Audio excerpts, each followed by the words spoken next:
fades. I'm going to move the microphone over to my computer desk.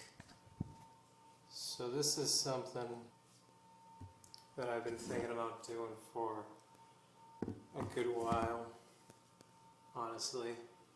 And that is a vlog or a podcast style discussion. I think I'm going to try to keep most of the following episodes around 30.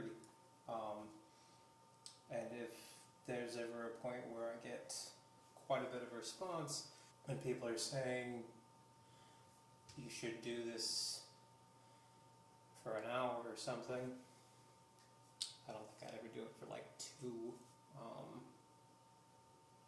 I'll consider that. I need to do some housekeeping, as fancy podcasters call it. And what I want to do is briefly talk about the point of this and the point of my YouTube channel where this is going to go on, Retrospectations, and just a bit about myself as a musician and an artist and a creative person. So that's the first part, and then we'll get into today's topic, which is liminal spaces, what that means, and my thoughts on that for this episode. So that's the agenda for the day. Also, let me know, I'm thinking to kind of break things up. I'll have a little bit of music at the beginning of most episodes, maybe at the end, and throughout different parts. And, if you like that, let me know. If you think it needs more or less, please let me know about that too. If you don't like it, I don't know. Music is a pretty big part of me in this, so we'll talk about that. But to start, my name is James, and I started working on drawing and writing stories and creative concepts when I was about 4 or 5. I know that sounds very hokey, and every kid, mostly when they're very young, is into making little drawings and coloring, and being creative is this thing that is a huge part of our lives. I think the first few formative years, when we're learning how to talk in complete sentences and form our own opinions and do basic things, math and whatnot. So I think for everyone, there should be, and for most there is, at least in this country and the more fortunate countries, an opportunity to learn in a creative sense with those creative themes. Art and music are unfortunately things that are underfunded in schools, but we're fortunate enough to have them in schools for certain.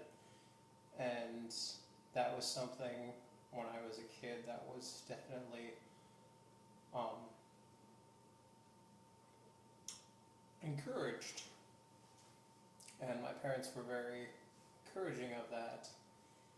And so I personally have been writing stories, coming up with characters, and drawing pictures, writing songs, music, since a very early age. And I've always found an interest in things that are very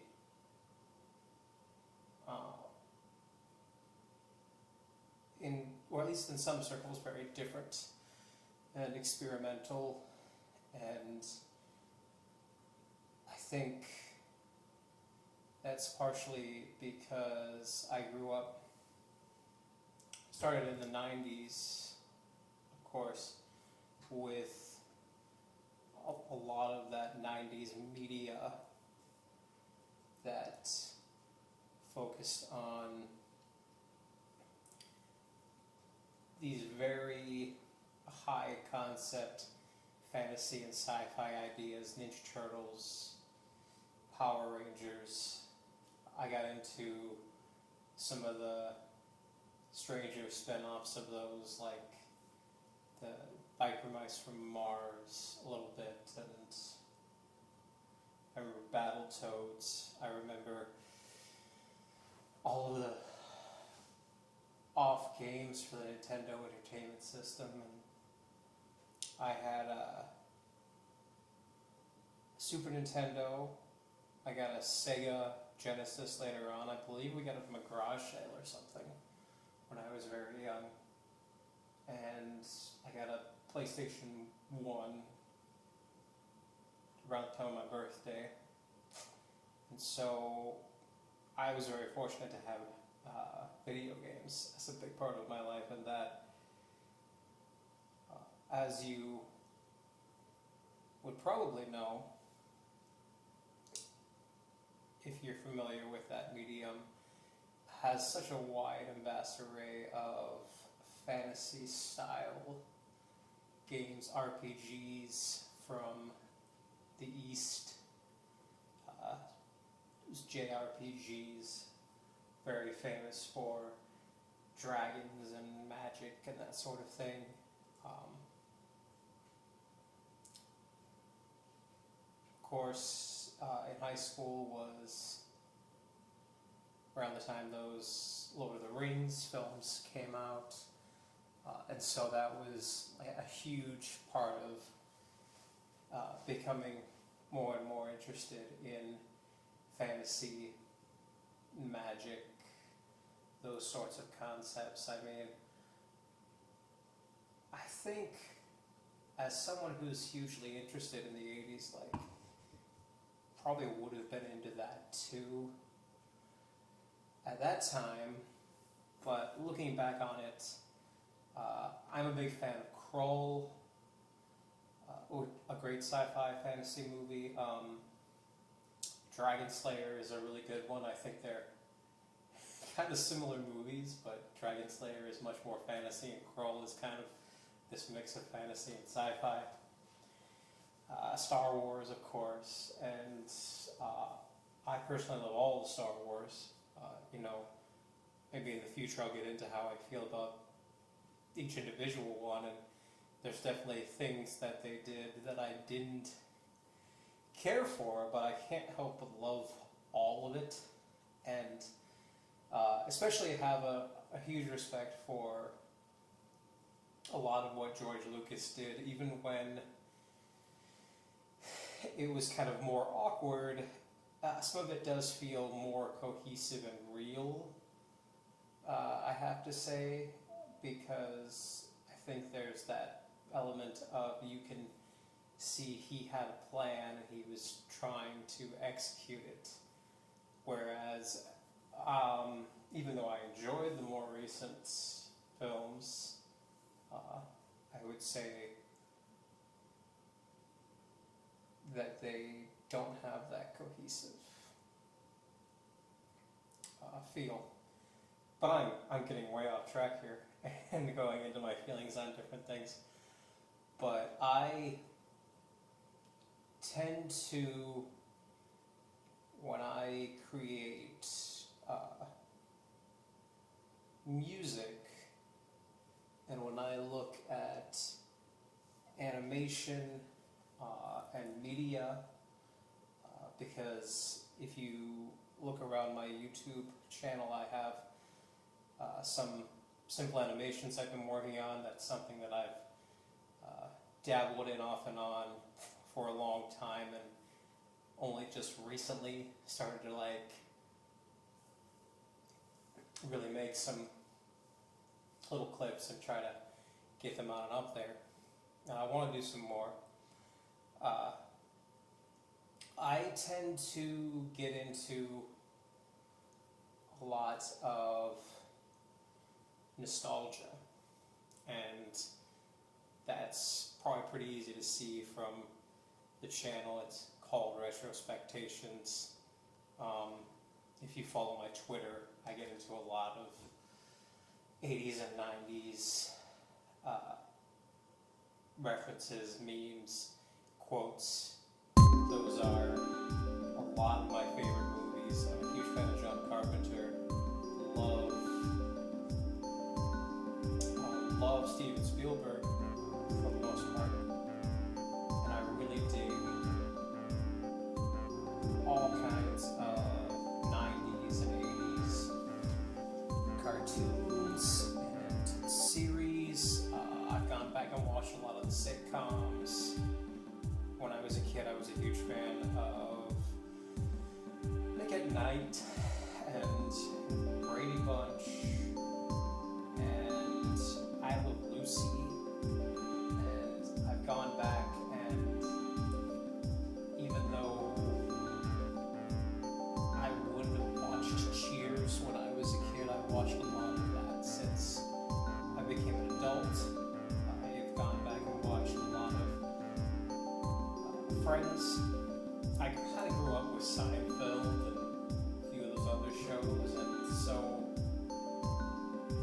90s media, even besides cartoons, is something that I really enjoy and I really think of quite often. And the different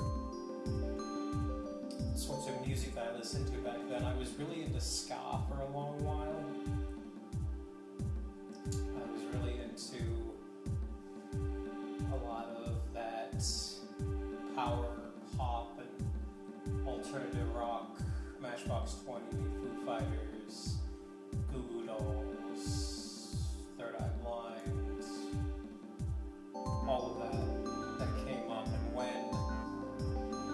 when media got to a point where you could go online and you could find anything, even those years for a long time where it took a while to download things and to find things, and even for a page to upload. I remember when it was, you would go on a page and it would take a couple minutes for the whole page to load, and then it would take at least a minute or two for a song to load. You know, you would go on a MySpace page even when that came into popularity. And they had, at the time, it seemed really progressed, but it was still, you were on a page to check out a couple songs. You were on there for a good 10 minutes at least, because you had to load the songs and whatnot. So that's a bit about the generation that I grew up in and the sort of media that I grew up with. And I found myself in the past about 5 years becoming more and more and more, and really in the past 10 years, I think, is when it all started. I've become more and more interested and just enamored with nostalgia and retro things from my childhood, things from kind of just before my childhood, and to a certain extent, things from like my parents' childhood. The 70s and the 80s, a lot of that music I find really fascinating and really interesting. I'd love to talk about that in the future. And I definitely wasn't around for the 70s, and I was around for half of the 80s, born in 85. So, and in the past 4 years, probably almost 5 years, I've become very interested in lo-fi music, vaporwave, especially types of music and media. I love the visuals, and that was kind of something that I'll get into later on, my story of what vaporwave and that whole culture meant to me and kind of did for me. It's sort of a, I don't want to sound like it changed my life, but it almost kind of did, because it was a big part of that next stage in my interest in nostalgia. So I think it all kind of just circles back to my interest in nostalgia and those sorts of things. And that's something I'm going to keep talking about, because that's one of the biggest reasons I wanted to start this channel and do this podcast, and kind of say what it means, what I think it means, that we care about these things, that we care about nostalgia, that we care about even just memory, how much memory has an effect on our lives, and what I think it means about who we are. But that's kind of the deeper end of what I might want to get into. I want to say that I've been really inspired by YouTube channels like Captain Christian, Nerd Writer, Captain Midnight to a certain extent. Great channels you should check out. These different channels that talk about things in long form. They find a topic and they discuss it. And I want to do some of that. I also just want to give personal thoughts. And I think that's something that those channels in particular are really good at doing. There's a couple others that I'll try to think of and note down the road.